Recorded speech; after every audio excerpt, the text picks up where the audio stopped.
skupina Jastrabčan, ktorá sa vám v úvode predstavila. To, na čo sme sa tu dnes zišli, je otvorenie nového viacúčelového ihriska. V obci je už asi 40 rokov aktívna telovýchovná jednota, hlavne jej miestny futbalový klub. Pravidelne účinkuje v najvyššej okresnej súťaži, a pár rokov hral aj v krajskej súťaži. Každoročne sa zúčastňujeme tzv.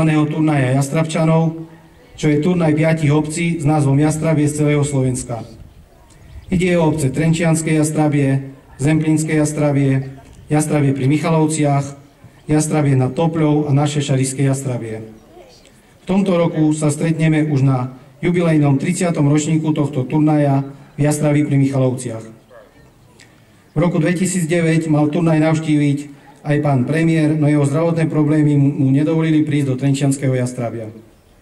Naším neskromným cieľom je zvíťaziť na tohtoročnom turnaji, a keďže sme vyhrali aj predchádzajúce 2 ročníky, krásny putovný pohár by zostal natrvalo u nás.